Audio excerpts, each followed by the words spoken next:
it's going to improve with time, isn't it? Because we are now more aware of things. It's not just that you're old, so you're vulnerable, or you're ill, so you're vulnerable. It's that, isn't it? And that's a really great example, I think, of the inclusive design piece. So it's this, I think firms are in a place where they are saying, if someone tells us that they are dyslexic, if someone tells us that they are, they have X, then we can offer Y.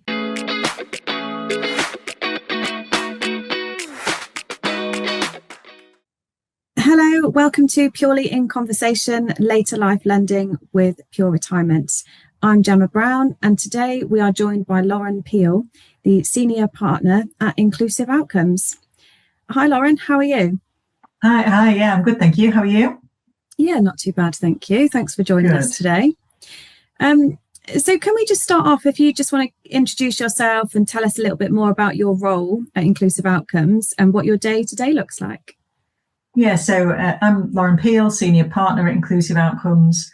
What do? We help organisations to design and deliver good outcomes for customers in vulnerable circumstances. Mm-hmm. And that looks like a range of things. We work with our clients around all things customer vulnerability and inclusion.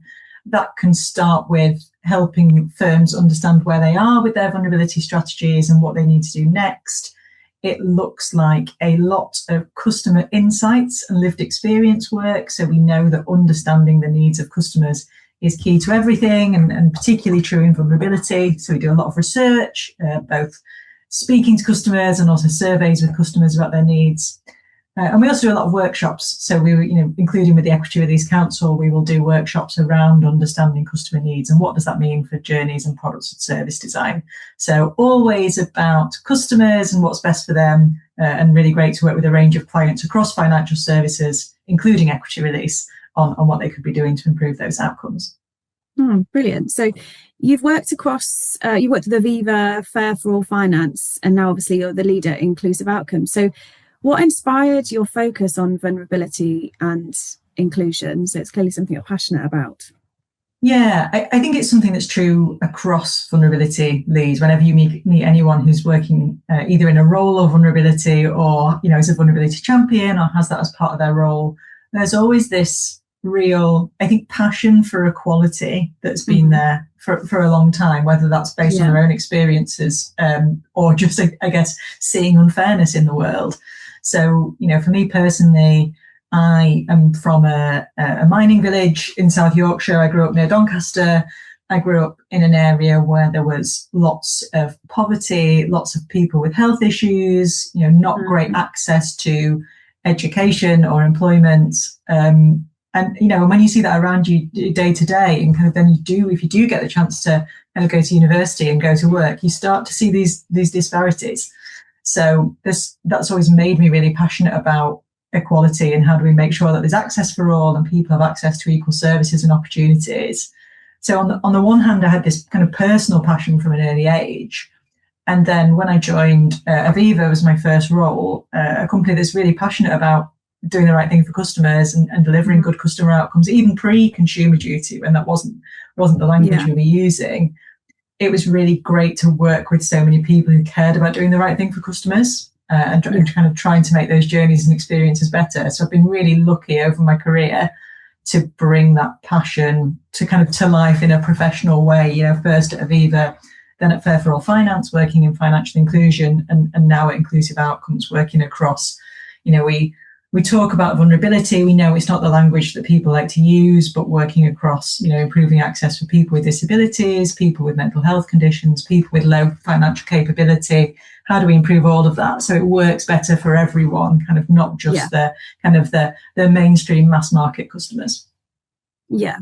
And actually that leads us quite nicely into our next question, where your website highlights that 1 in 2 people experience vulnerability at one time. So what does vulnerability look like in the context of equity release?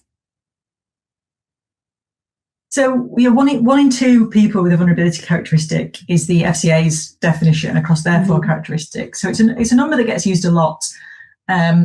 What we see, I guess, overall and then in the context of equity release is often where there are characteristics of vulnerability, they're often overlapping. So, and this is particularly true as people get older. So in that equity release market, where one is present, there will be more. So that might be things like if you have been made redundant, had an income shock, lost your job, that can lead to mental health challenges, which then make it hard to engage with products and services. Or you've lost your partner, you've gone through a bereavement, and actually that was the person who handled all of the finances. The person who's left is dealing with both the grief and the low financial capability, low confidence, like trying to engage with things for the first time. We know that's one that equity release advisors see a lot, that kind of supporting the partner who previously hasn't engaged in any of it. So there's the kind of the overlapping needs to be aware of. We know that vulnerability and vulnerable circumstances can be a driver for equity release. So that change in circumstances, either put someone's own circumstance, again, kind of loss of job, that maybe needing to release money for health reasons, or needing to support family members. We know we've heard that a lot. We kind of still hear that in the work we do with the council. People wanting to support family members who maybe struggling with business or struggling with their own health. And finally, I think accessibility remains a big one across the sector, but particularly for equity release. And that can mean a range of things. It can mean making sure that people who are visually impaired or hearing impaired can interact with you. It's not only just a phone call or always a paper-based system, but it can also mean like flexing appointments for people with health conditions. So we heard from a woman who is mostly bedbound, wanted to release some equity, managed to kind of get herself out of the bed to sit for an appointment with an advisor, but she says after about an hour sitting really hurts, and it hurts her back and her knees, and those appointments are longer than an hour. So she was trying to find a way to flex she kind of wanted to have the conversation properly, but after that first hour was struggling to engage because she was in pain. So how do we flex our appointments, our processes, our services so they can meet the needs of individuals, and kind of be conscious about how we design that into journeys? Yeah, so it's not a one size fits all. And I think you can always, we can have vulnerability strategies and activities and plans in place, and that's really helpful. But it could also just be, I have this person in front of me that, whether that's on the phone or video or face to face, just checking is there anything that they need? Like, how do I make them more comfortable? Do they need more time, less time? Do they need things in writing to take away afterwards? How do we bring all of that together? Yeah. So how do you think that lenders and advisors can work together to better understand the needs of vulnerable customers? Obviously, you've gone over some of that there, but there's probably a lot more as well, isn't there? I think one of the big challenges that the FCA recognises, and is really a live conversation in the equity release sector, but also anywhere with brokers and intermediaries, is what do we do about data sharing? If you're the advisor and you know that someone either struggles with reading things, maybe they have visual impairment, they struggle to kind of take things in, they need large print, or some of the, I guess I want to say, less obvious signs, like here's someone who really struggles to understand financial terms, they need quite a lot of support, they need quite a lot of reassurance. Those things that an advisor will see, how do they share that with the lender where it's most appropriate? And I know there can be a nervousness around sharing, but there's if you think from a customer's perspective, there's the setup of the mortgage. You're seeing the advisor quite a lot. That's quite an intense, hands-on, high engagement process. But 10 or 15 years down the line, they might need to just ring the lender for something. What is helpful for the lender to know that the advisor has seen, so they can best support that customer when that moment comes? And it's a really difficult one. I think how we crack this while being conscious of data protection laws, making sure that the customer could give consent, that information is handled properly. That's a real live debate. I think the FCA is going to put some guidance out on that, hopefully in Q1. Definitely next year, because I think there's a big opportunity there. Whether that's sharing with the solicitor, the lender, the surveyor, just so everyone who goes in can go in and interacts with the customer can be aware of those things and how they can support them better before that conversation happens. Yeah. So we'd be looking at practical ways to design processes and systems that encourage the disclosure of the vulnerability across the whole customer journey.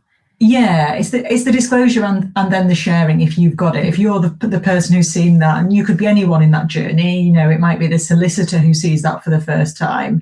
Um, how sometimes the customer might just tell the person that they trust the most.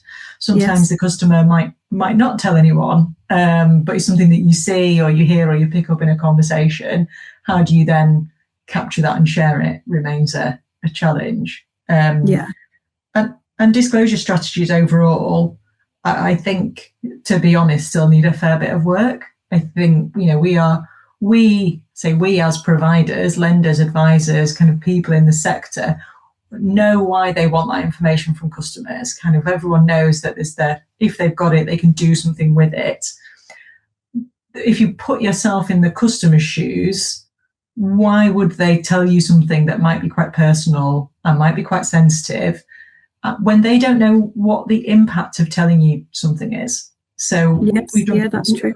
We've done quite a lot of research in this area. People are often happy to share, but they want to know that there's a positive reason for them to do that. So why would you? So if you thought either it was going to be something negative or that you thought there wasn't going to be any support available. That's the thing we hear more often than not is, I'd like to tell people, I'd like to tell my bank, lender, advisor, but I don't know what difference it would make. So we've got to build that trust and real transparency and clarity up front so people know that there is a reason to even kind of put themselves out there and ask for help. Combined with clarity on what will happen as a result and the kind of support that's available. I think this is something we're seeing more and more of is firms or advisors, brokers might ask a really open question like, is there any more support that you need or any additional support that you might need? And from a customer perspective, that's like, well, how big is that list, right? What does that mean? We did a great project with a bank earlier this year where a customer, we were talking about disclosure, and she said, is there any support you need from the bank? And her thought was, well, if you could just give me the $5,000 I need to pay off my debt, that would be amazing. Which clearly that's not what they mean. So what's where's the boundaries of what that support is? So I don't know, is it that you can ring me the next day to check up on me and make sure I'm still happy? Is it that you can do things on different coloured paper, which helps with how I like to take information in? Like, firms should be really clear on what's their menu of support. So if a customer is struggling or they've asked for help or they are disclosing something, it's really clear that they can say, or do you know that we can do X, Y, and Z to help different you? Format. Yeah, that's really interesting. So thinking about the customer journey mapping, so how would you then review the communications and the multi-channel experiences to make sure that they are inclusive? Yeah, it's something that I guess we all want. What I'm trying to say is we don't want perfect to be the enemy of progress in this one. I think when you've got lots of communications and lots of journeys, and we know that people have different and diverse needs, people can get hung up on knowing where to start and let that be a bit of a barrier. So I would say, okay, where do you start if you're in the early days or you're feeling like you're low on kind of capacity and resource to be able to do this kind of work? I'd say just start speaking to people with different needs. So whether that is a customer research project that's quite formal, or it is getting more feedback from different types of customers and then looking at that feedback specifically. So just, asking people who might be in vulnerable circumstances, who might need a bit more support, which bits did you struggle with? Can you tell, we're getting feedback on our brochure or our application form, just being really open and being willing to hear that. It is a great starting point. I think, there's a all singing, all dancing versions where you get into co-design, which is brilliant when you are, if you're able to do that and bring customers in and design stuff together. But there's also a maturity model where if you're at day one, just get some different views in. And that's really important. Yeah, and I think if you're then taking that, to the next stage, you might start to build some personas or some scenarios. So you might think, okay, we've got the customer, this customer, they have these needs and, and they struggle with these things. does that work in our quote and apply journey? Does that work in our bereavement journey? Does it work when we transfer them from this team to this team, for what that looks like? I think it's having those insights, applying them to your, not only your most common customer journey and communications, but also those edge cases, because sometimes that's where we see things fall down. We'll see that the kind of front end journeys, the kind of sales journeys, the advice journey can be really good, but those outliers of you need a bit more support because of a change in circumstance might be okay, well, you can phone this team, but they're only open 9 till 5 Monday to Friday. And that often doesn't work for people who work or, don't want to phone in. They want a different channel. It's kind of thinking about those outlier cases as well, because they're often some of the more complex journeys. Yeah, definitely. So what does it actually mean to design products and services that do respond to the needs of people in vulnerable circumstances? I tend to think of designing these products and services in two, I'm going to call them two buckets. So on the one hand, there is how do we use an inclusive design approach, which I'll come back to. How do we use an inclusive design approach to improve things for everyone?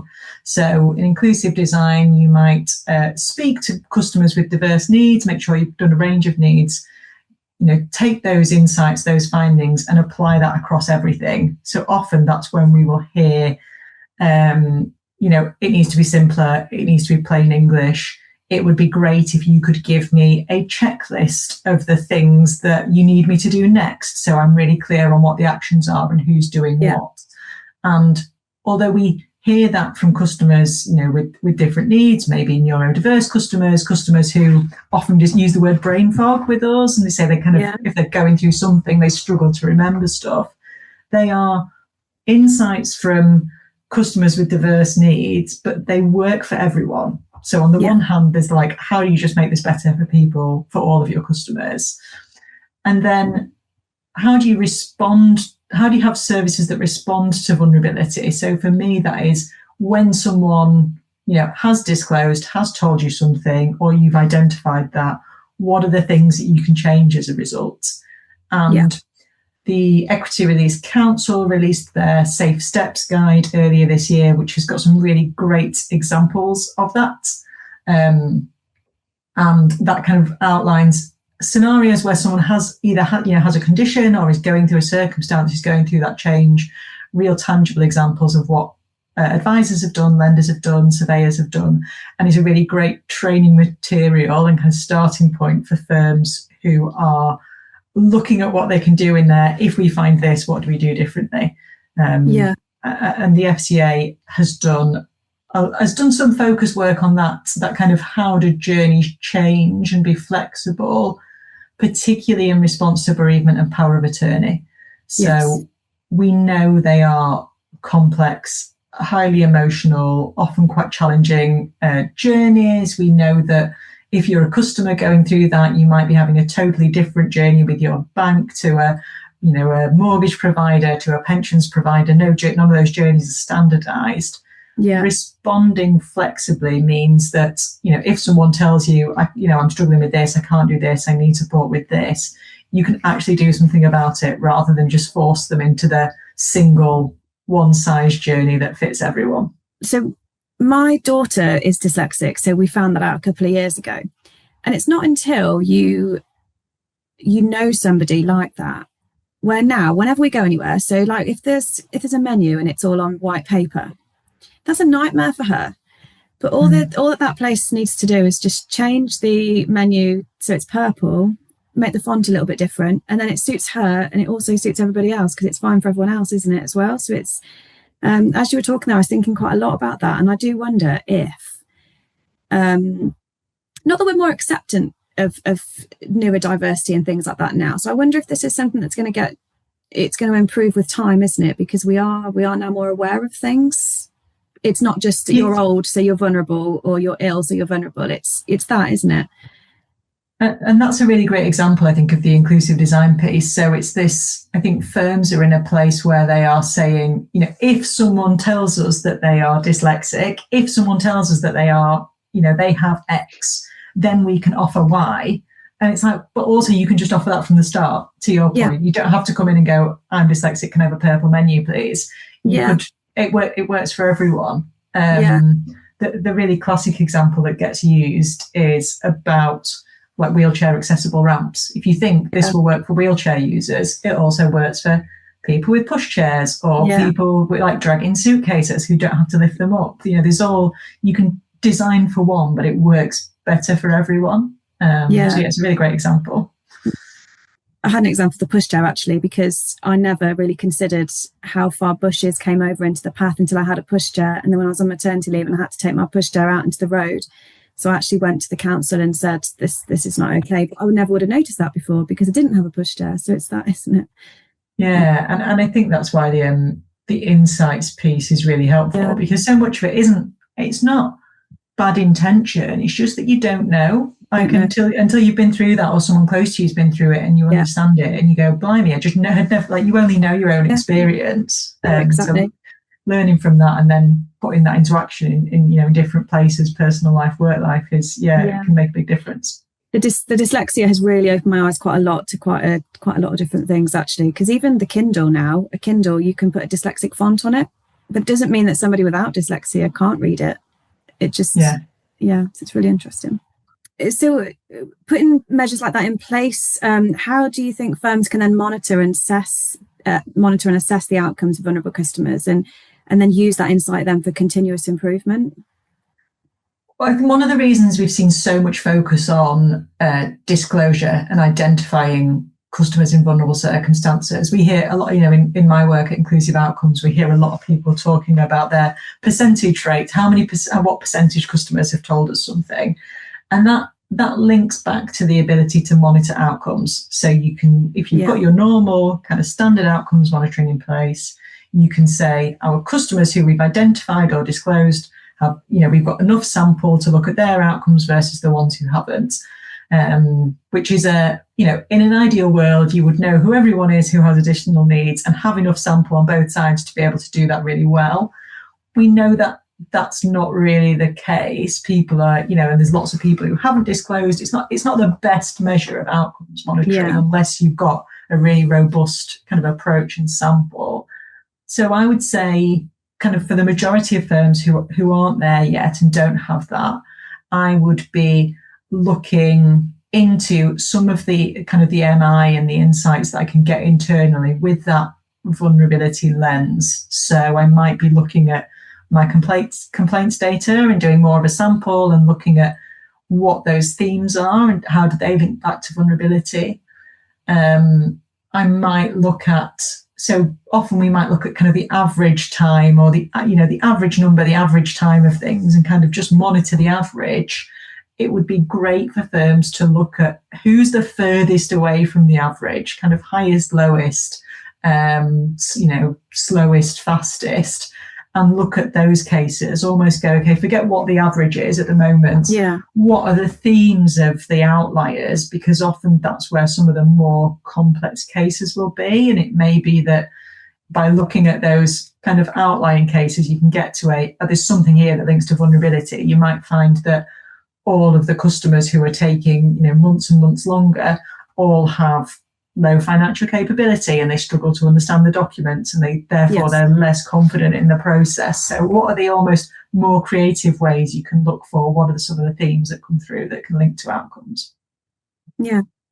And so what's your vision? What do you see as your vision for a more inclusive equity release industry, and how do you think advisors can start to accelerate their journey, or what do you think? I think the equity release sector and advisors and lenders are starting from a good place generally as a catch-all, but generally are starting from a good place because you've always had to deal with elements of vulnerability. The nature of the target market, whether that's older and more likely to have health conditions, whether it's people looking at equity release because something's happened to them and they kind of are in a difficult circumstance, there is a strong understanding, almost even if the terminology of vulnerability and kind of the regulatory terms aren't there. I think there's a long history of trying to deliver better outcomes for people who are struggling. So it's in a good place overall. I would say what does more inclusive to me looks like. I think making sure that everyone can access the right information and advice, and that includes accessibility. So making sure that, you know, if you are deaf, that you can get an interpreter or get a relay on a Zoom call, so you can take information in the same way. So that we have designed for those edge cases, and just overall we make sure that nothing is single channel.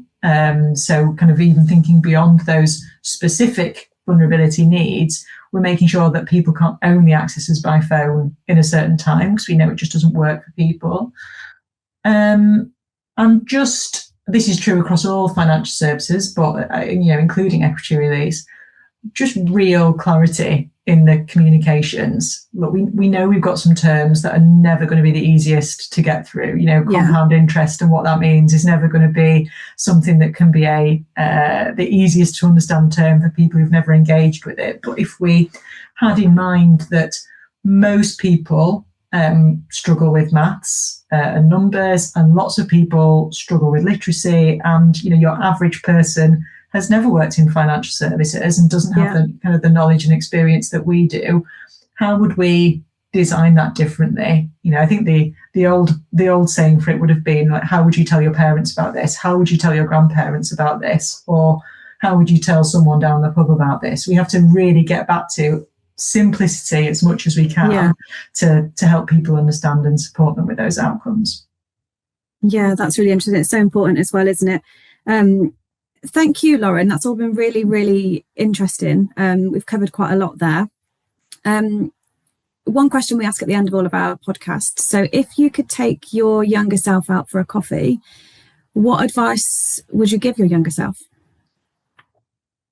My advice to my younger self would be, don't let perfection get in the way. And I'll say that again so I don't fluff the word get. My advice to my younger self would be, don't let perfection get in the way. I think, starting and making progress is better than perfect, whether that, sometimes it can feel like you're waiting for the idea to be perfect, or the timing, or the opportunities, or just that kind of you have all of your things lined up. That time's not going to come. And also it's the kind of the making progress and the starting that matters. And interestingly, that's the same advice I would give to people who are wherever they are in their customer vulnerability strategy. I think it's really easy to think we need to have something for everyone, and that's a really impossible place to get to, so we won't start. You can just start making things better, and that's already better than what you have today. So don't let perfection get in the way of making good progress. Brilliant. That's lovely. Thank you so much, Lauren. Thank you for having me.